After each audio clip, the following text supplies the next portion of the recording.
You need to validate the service and Right. do it. Once you do it, you've got the first happy client, or at least you can learn and you get the testimonial. And you also can ask your existing clients of, do you know anyone that needs this? Because I'm offering this right now.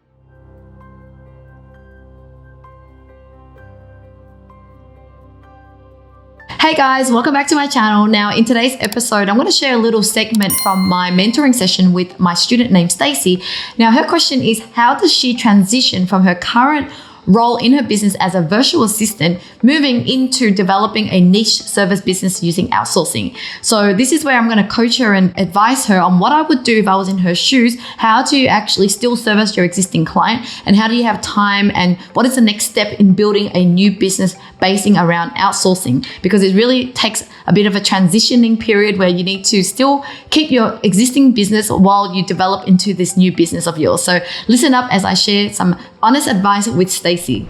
Once you map out like what is a service that you're going to deliver, like as in like what are the A to Z steps that you would be able to do to help people, and you get some pricing from, if there's certain components that you can't do and you want to have freelancers and people, you would try to add in those prices and maybe multiply. I heard from someone that you can multiply by 3 because one is for your cost, one for something. And so you try to pitch it to your existing people that you're working with, or you're like, hey, I came up with a service where I can help you do this to, build a full course where I'll be able to do this and this and this. It's a new service, so I'm doing a pilot run, and normally it's this much. But even if you did it for cost price or make a little tiny bit, you need to validate the service and do it, right? Because then you need to, once you do it, you've got the first happy client, or at least you can learn and you get the testimonial. And you also can ask your existing clients of, do you know anyone that needs this? Because I'm offering this right now and I'm doing. So just get some words out and start actually doing the actual work. Think about partners as well. So another way to access people that need this is you just think about who would have your audience that might need this. Here's the thing. A lot of students who come in learning how to build a course ends up going, it's too hard. I can't build it. I just don't want to build it. Right. So that could also, any people that you know, or any courses that people have done that is in the course stage, could actually be potentially your client, because they learned it, but they don't want to do it. It's too hard to do it.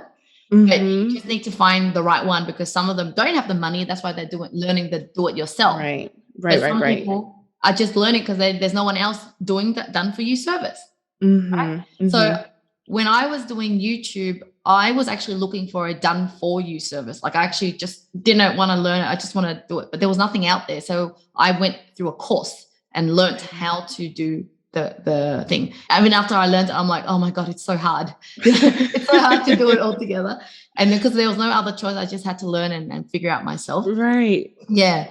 But with your current model though, you need to scale it now. So there's all these things that you are already doing for client, which is great because you know your standards, you know what needs to be done, you know what to do. You just now need to find people cheaper than yourself, right? Right. So start up with Upwork or online jobs, etc. The reason why I'm giving you directly to these sources is that, of course, look, you have 2 options. If you went with Outsourcing Angel, the hourly rate it's about like $10 to $15 an hour or something, US an hour. Depending if it's web development, might be 20 or something. The only thing with our service is that, yes, we make it easy where we hire the people, we match you, we help you work with these people, but it's more of an ongoing thing. So it's like 20 hours a week, ongoing all the time. When you know that you have steady income, like you know that you've got these clients are always paying you, and you know you always need these staff. Of course, my service would be great because you don't have to worry about who it is. And if there's any issues with hiring the person, we'll go and find another person for you, and you've just got it there. But when I was starting out, I went directly and tried to find people, right? So you go on like Upwork, or you go on to onlinejobs.ph. Okay. I've heard of that one. Yeah. Yep. Now you just need to really interview properly, check their work, and don't fall for any scams, like, I don't know, some scams it would be, have you never worked with overseas people before? No, not yet. Okay, cool. Yeah, so I mean, what I like about going directly there is you have a lot more flexibility. You might be able to just get some tasks done. You're like, hey, what's your hourly rate? And okay, when I have a client, when I have these tasks, I'm going to assign it to you and then you pay them, right? And so it's very flexible. Okay. The only challenge is that you just have to find someone that's reliable, that can be there when you need them. Is that, yeah, is the hard part. But if you do get one, like I just spoke to a friend yesterday, a new friend, not like a friend, but like a business friend. And she said she hired her Filipino VA on Upwork, first time ever, and it's been working fine for the last 3 years or something. So, wow. So there are scary situations, but there are good where if you just interview, talk to them and see their character like you would do normally talking to anyone. And then you test their work. So what is the task that you do the most for clients? Oh, wow. That's such a hard question. I do, honestly, it's a mix of kind of updating Kajabi and Thinkific, updating the sites, creating assets. I do a lot of designing in Canva, like so much designing in Canva, creating video edits. And I know other VAs can do these things because they don't have to be, there at a certain time.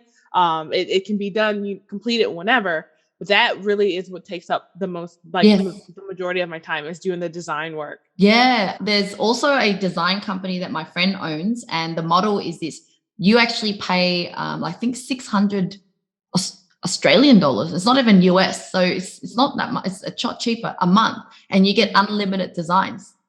Really? Yes. So you could also outsource the Canva design to her and add a margin or something. I don't know. Yeah. So there's so many ways to work. You don't always have to go down the route of freelancers. So she's also like kind of a smallish agency. I'll just share a screen of her pricing. Okay. If your clients are usually, so how much is it in the US? See? So look, for $500 a month, right? That is amazing. Yeah. Unlimited revision, unlimited designs, and everything done for you. Except I think it's usually about 2 days or something turnaround, not immediate thing. But if you pay more, then it's urgent. But in short, if your clients are not in a super hurry, but they basically, they just have she also has a team of Filipino VAs that does all the graphics, but because she's the graphic designer, she's got a great standards. Got it. Yeah. She's trained her team up. She's got systems and process. And so this is where you just got to weigh up, right? You're like, okay, if I hire someone directly, it's very cheap, right? But there is my time of training them, liaising and quality checking and then if you work with someone like her, you're not just hiring a VA, you're hiring her and the project manager and the standards are already high. And that this might even raise your design ability higher because you're accessing better design talent. Exactly. That's awesome. That is awesome. Thank you for sharing that with me. There's so many ways to make money online, right? Like right now, this seems to be like anything and everything, and you pay per hour.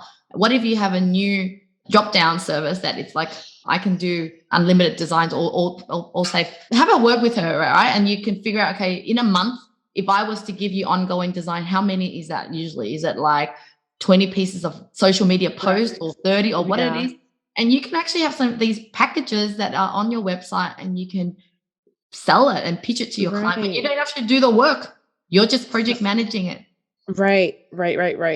Well, and that's the service. But that's just the right now temporary time while you're trying to, your first goal is how do you step out of doing all the work yourself and having someone else to do. So yeah, I mean, if I were you, I would try to find post a job up on like onlinejobs.ph or Upwork and write down all the if you're in a VA and you know how to do a lot of these things, well, there will probably be other VAs that can do a lot of these things. And if you could potentially find someone that is quite flexible and can do a bunch of different things, and you can hire them on $10, $15 an hour or whatever it is. Mm. If you could kind of just, not about guarantee, but just give them ongoing work, like where like, hey, I just in advance, I need about 10 hours a week for you, of you, or whatever hours from you, then they will just be more committed and be reliable. Right.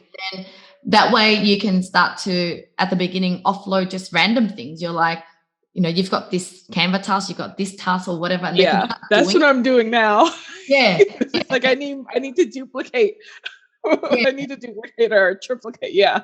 Yes, they can start already just doing a bit of this, and then that the next thing is whether you kind of now want a different role that is just purely design, and whether you want to start with her until you decide to have an actual designer. But in short, your team can consist of different types of people. It could be like someone that's dedicated as an agency or whatever, and once you free yourself up, then you have more time to build out this, A to Z done for you service that is more valuable to people, and it's more niched and more like defined.